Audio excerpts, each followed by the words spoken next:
Hello everyone, and with it, a good day. I am Sir Lord Bumper here with you today on the first excursion on the Skyrim Survival Guide.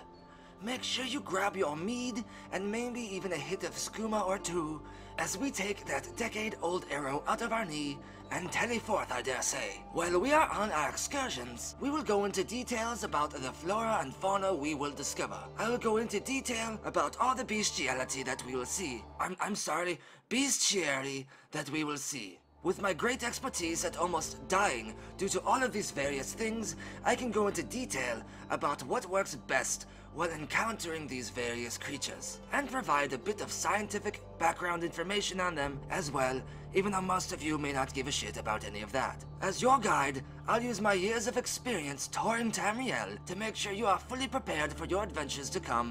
Yes, quite. Occasionally, my wife and travel companion, Lady Party Muffins, will join us, and she'll add her perspective onto the wonderful creatures that will try to grace us by consuming our bodies. One quick note before we get started, I will only be focusing on the main types of creatures, not any subtypes such as ice wolves or rapist eagles, etc. I will have their own dedicated Survivor's Guide episode for such creatures. The first creature we will feature on the Skyrim Survival Guide is quite legendary, I dare say. It is one of the most fearsome creatures one can experience and is feared from hold to hold to Hagraven Camp. This creature is the skeeving little skeever, this giant rat. It enjoys living across all of Tamriel like some type of disease-infested rash. It spreads from the darkest, wettest of places, eventually making what was once beautiful a rough, patchy mess that I no longer wish to travel to any further, I dare say. Are you talking about me infection? The doctor said it was... Yes, thank you, Madame Lady Party Muffins. Anyway, the skeever is often associated with Archay, the Aedra of death and resurrection, as well as Periite, Daedra of pests. One may notice that each skeever remains at level 1 for its entire life, for it is quite the punk-ass little bitch. It is also completely incapable of carrying a reserve of magicka, for its herpes-infested brain suffers from a lack of free space capable of casting spells. Skeevers will always attack the second they notice you, for they possess a deep well of hatred for anything more beautiful than themselves. One may find the best way to dispose or combat such creatures is with anything at all that you can carry in your hand, but make sure to not use your hand itself, for skeevers carry ataxia, known for making your fingers sore and stiff, and making lockpicking and pickpocketing more difficult, or for simply unbuttoning your trousers for a leisure time pee. Instead of using a weapon, you can simply be like me and you can simply just kick the shit out of the little fuckers, for they are quite the punk-ass little bitches. Their main means of attack is to simply attempt to bite or claw within range, or if feeling extra perky, they can attempt to leap out your face.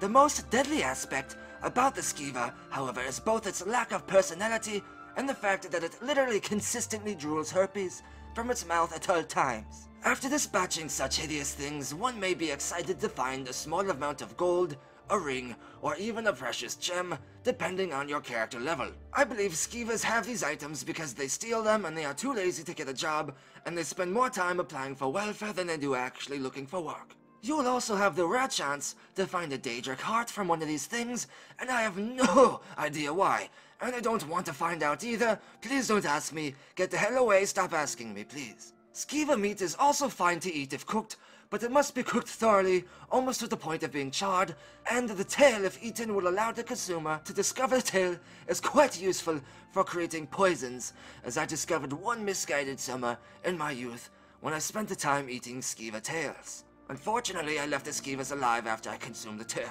Quite.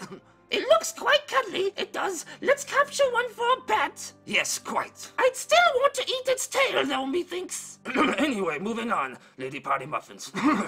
Next up on the safari is something less of a bitch, but only because it travels in packs with all of its friends. The Wolf of Skyrim, while at first appearing like less of a punk than the other wolves of Tamriel, will surprise you as its health points drop faster than Keemstar's subscribers after Content Cop. The not-so-mighty wolf can be found wandering in packs of up to 3 to 5, rarely more, and the wolf can be found in the wilderness as well as inside caves, ruins, mines, and so on. Occasionally you will find a lone wolf, and this is because the wolf has caught herpes from a nearby skeever, and thus was rightfully shunned from the pack, or because the wolf is trying to solo so it can get more EXP. Wolves are level 2, and generally have 22 HP. Like the skeever, they have a petty soul size, and are incapable of doing magic, thank the divines. Could you imagine a wolf running around shooting fireballs? No thank you. Wolves enjoy a life of both not shooting fireballs and generally keeping to themselves and protecting their territory. Unless hungry or provoked, wolves may not even attack at all. If you hear howling, it's a warning that you are getting too close to the wolves' den, and if you back away, you may be spared combat from the pussy-ass wolves. Who am I kidding? Just spend the 5 seconds and kill them off, then make boots out of their hides and kick the shit out of their other comrades while wearing the skin of their fallen friends. That's why I fell in love with you. I heart you too, Lady Party Muffins. Wolves will often drop a wolf pelt because that is what their skin is made out of, as well as a chance for a few septims and a random ring or gem depending on your level. The wolves are said to make their gold playing Magic the Gathering tournaments, or maybe they consume it by eating corpses, and like a savage, you cut the coin from their very corpse. Wolf attacks are similar to our skeevers in terms of clawing, biting, and the lunge attack, although wolves would rather circle around their target to attack rather than fight it head-on. If you are fighting a pack of wolves, they will work together to do this, to outflank you until they can get an opening at your throat, so it is most wise to use arrows or ranged magic to keep them at bay, and kill off as many as you can before they get into melee range. Whilst in melee, a shield is most wise, as proper timing can block wolves off and send them stumbling back, leaving them open for you to cause physical trauma to their faces with blunt objects. One last interesting note about Mr. Wolf is if you happen to find yourself playing the part of the werewolf, you will find wolves will be passive to you, as well as some wolves may even follow you, defend you, and see you as their pack leader. Although I have discovered that this may be because those particular wolves often have daddy issues. The only wolves that will continue to attack you even if you are a werewolf will be the subtype called pit wolves. For the pit wolves, like the lowly skeever, possess a deep hatred for anything more beautiful than itself, and are quite the ugly little fuckers. The next creature on the safari is finally one that is noble enough to both not die immediately and to be known for taking several adorable little naps, yes.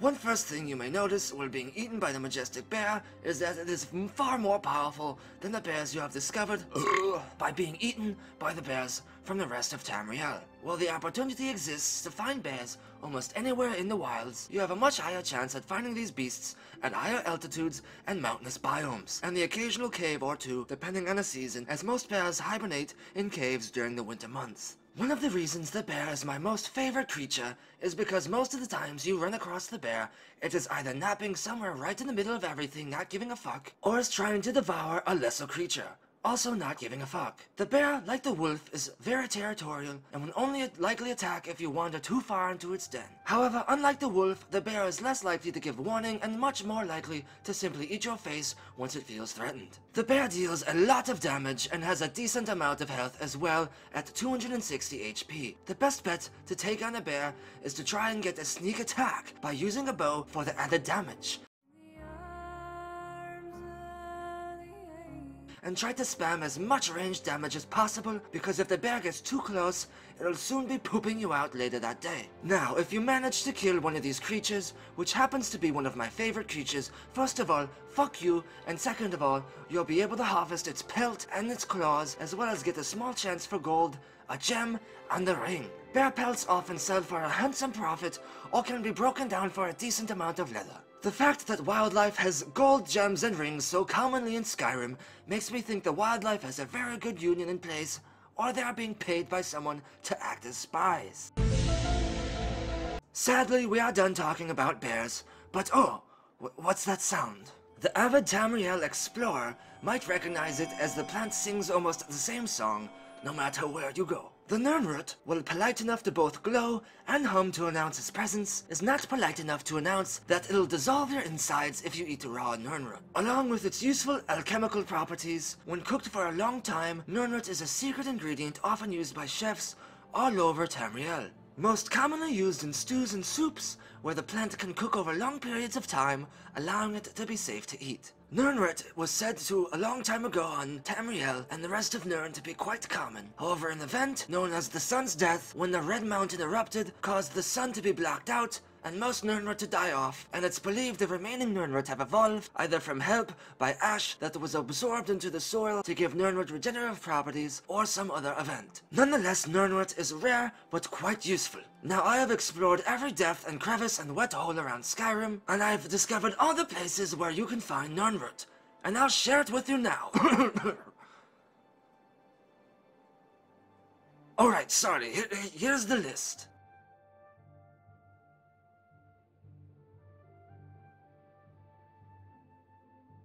As far as alchemy goes, the intrepid alchemist will enjoy the Nirnroot providing the qualities of damaging health, damaging stamina, resisting magic, and even providing invisibility. While some alchemists like to sample raw ingredients, usually only the Bosmer do this, however, those weird little Bosmers, it is highly advised not to eat raw Nirnroot, as the poison can be deadly to some, and being turned invisible while dying from poison doesn't do much to preserve one's chances of being saved, I dare say. Now, we are halfway done with this expedition, but before we continue, a quick ad from Maik the Liar, one of our sponsors.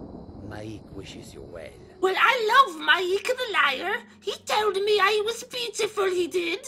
Next up on the list is the dreaded chicken.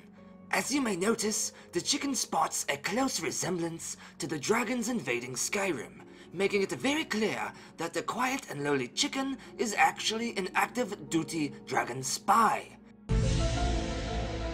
Here are its stats.